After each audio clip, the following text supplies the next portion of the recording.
নমস্কার বন্ধুরা, কেমন আছেন আপনারা?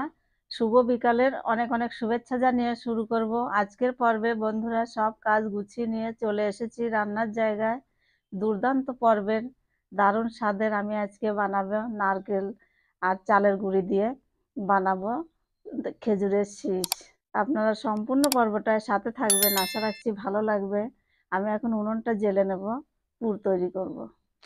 এক প্যাকেট আমি আমুল দুধ নিয়ে নিয়েছি পুর তৈরি করার জন্য। নারকেল, দুধ আর চিনি দিয়ে একটা পুর তৈরি করে নেব।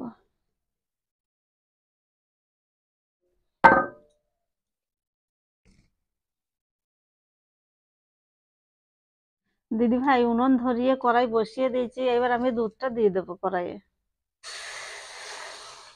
এর মধ্যে দিয়ে দেবো নারকেল কুড়া,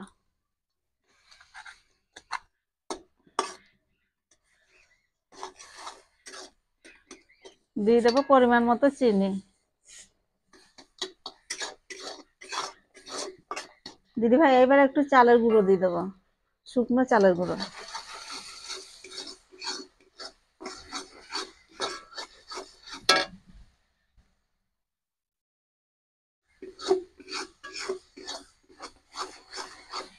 পুর হয়ে গেছে, আমি এবার নামিয়ে নেব।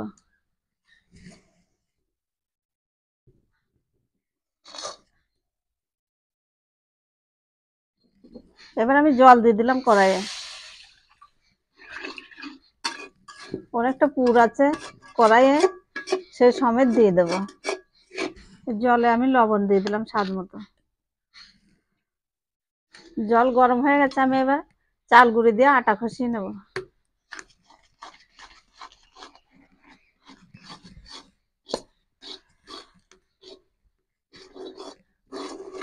আটা খসানো হয়ে গেছে, আমি এবার নামিয়ে নিলাম।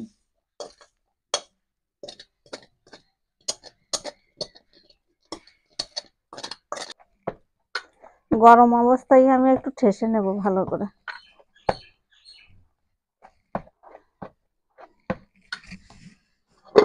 ঢাকা দিয়ে রেখে দিলাম। এবার আমি একটা বিট কেটে নেব।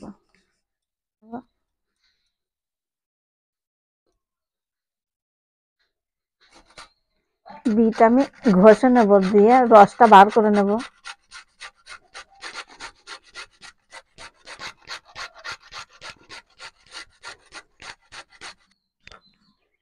কিছুটা আমি ঘষে নিলাম, এবার আমি রসটা বার করব।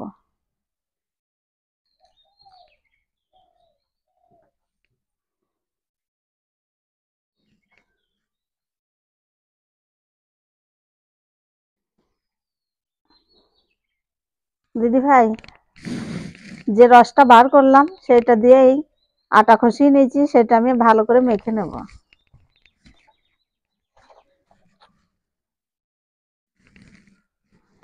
কত সুন্দর কালার!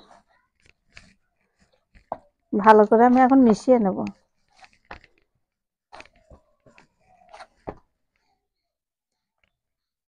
আমি 5টা লেচি কেটে নিয়েছি। এই যে, খুব সহজ দিদি ভাই। আর নারকেলের পুর ভরে দিলে এটা খেতেও পারবেন, খুব সুন্দর দেখতে আর খেতেও দারুণ লাগে।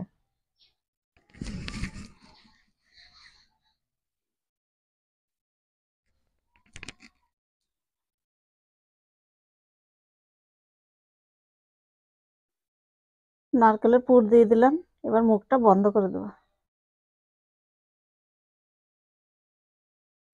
মুখটা বন্ধ করে দিলাম। এবার আমি গোল করে নেব। দুটো বানানো হয়ে গেছে, আমি এইভাবে সবগুলো বানিয়ে নেব।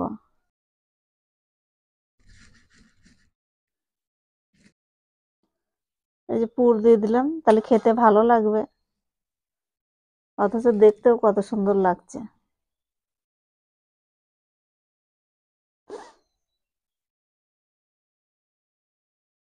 মুখটা বন্ধ করে দেওয়ার পর সমান করে নিলাম। এই যে,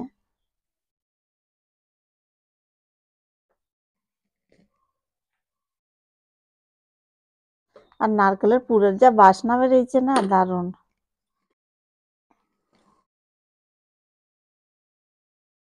দেখুন কতগুলো বানিয়ে ফেলেছি।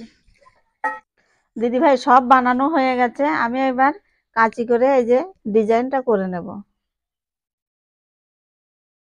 এই যে এইভাবে কেটে নেব।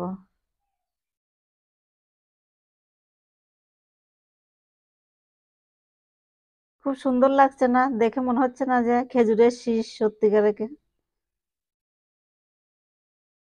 আটা ময়দা দিয়ে যে কত কিছু করা যায় দেখুন। এই যে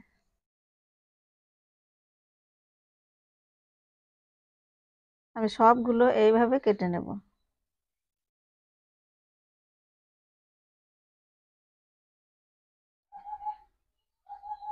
এবার আমি ভাপিয়ে নেব, তাহলে রেডি হয়ে গেল।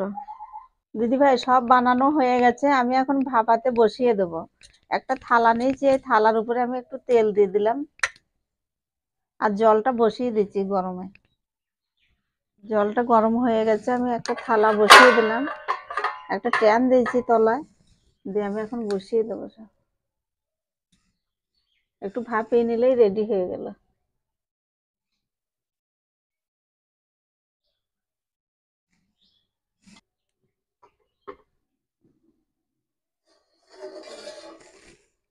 ভাপানো হয়ে গেছে, এবার আমি তুলে নেব। আর কালারটা দেখুন। এবার আমি তুলে নেব, হাতে করেই তুলবো।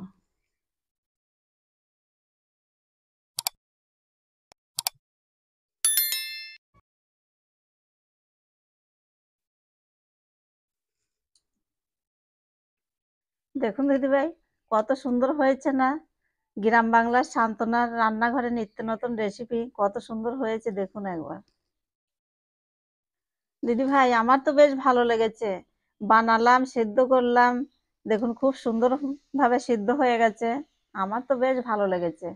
আপনাদের কেমন লেগেছে কমেন্টে জানাবেন। যদি ভালো লাগে লাইক করবেন, শেয়ার করবেন, সাবস্ক্রাইব করে পাশে থাকবেন। ফিরে আসছি অন্য কোনো রেসিপি নিয়ে, ততক্ষণ ভালো থাকবেন আপনারা।